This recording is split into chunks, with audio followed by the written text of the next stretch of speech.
is Linda Hardwick, and I grew up in Harlem, 2 blocks away from here. When I was about 8 years old, Fidel Castro came to Harlem, and he stayed over there in the Teresa Hotel. And even though I was only 8, I knew who he was, and I knew his importance, and I felt the honor that we all felt that he, instead of going downtown to some fancy hotel, he elected to stay with us in the Teresa Hotel. And I remember standing out here. I was just a kid, but I knew something. And I remember standing out here with a bunch of other people, tons of other people, waiting for him to maybe come out or stand in the window or something. We just wanted to get a glimpse of him. And it was just such an honor that he came, that he saw us, because nobody else did. And so I always have had like a connection with Cuba, even though I've never been there, but always felt that connection, that they were part of us. So that's my story. And I don't know, they've said all kinds of things about Fidel Castro, but I know that they lie. Hi, my name is Jason from New York City. I'm a member of the Cuba Seed Coalition, New York, New Jersey. Cuba Seed, New York, New Jersey Coalition. We are out here today, October 26th in Harlem, to demand that the blockade, the economic embargo, end against Cuba, that the U.S. embargo against Cuba should end. Cuba also should be taken off the spurious U.S. State sponsors of terrorism list. There is no evidence whatsoever that Cuba should be on such a list. The embargo is causing much economic hardship against Cuba. Cuban people, in their great majority, in spite of different opinions they have about many things, they continue to support their process in Cuba.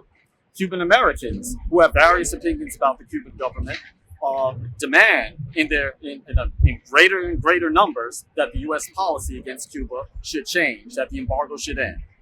The United Nations vote is coming up on October 28th, where once again, the great majority of nations will vote almost unanimously to end the embargo against Cuba. Only 1 or 2 nations, the United States, likely Israel, maybe a handful of others, will vote for its continuance. But as has happened for the last few decades, the great majority will vote for that embargo to end.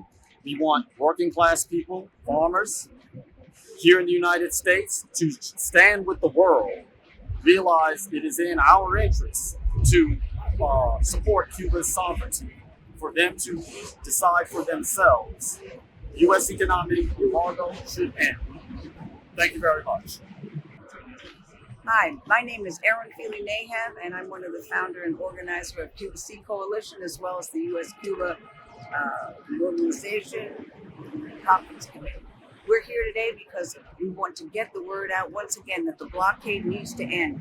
The U.S. blockade, the legal U.S. blockade, is killing the Cubans. It's taking their healthcare system and it's grinding it into the ground. A world-class healthcare system, which was built from Fidel with the knowledge of what the Americas and America would do, made sure that he had one of the best pharmaceutical organizations in the world. Now, with the blockade, they can no longer, and being on the state sponsor of terrorism list, they can no longer get the materials they need to make medicine, so the shelves are empty. Electricity, they can't fix their grids because they can't get parts, because America decides that if it has 10% of an American product, they're not going to be able to use it. So Cuba is left defenseless, but with the integrity and the resilience of a people who paid for their sovereignty with the blood of their ancestors and are not going back.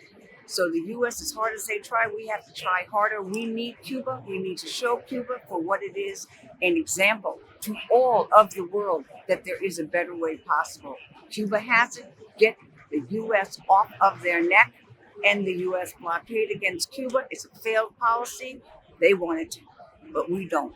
And the people in America say enough.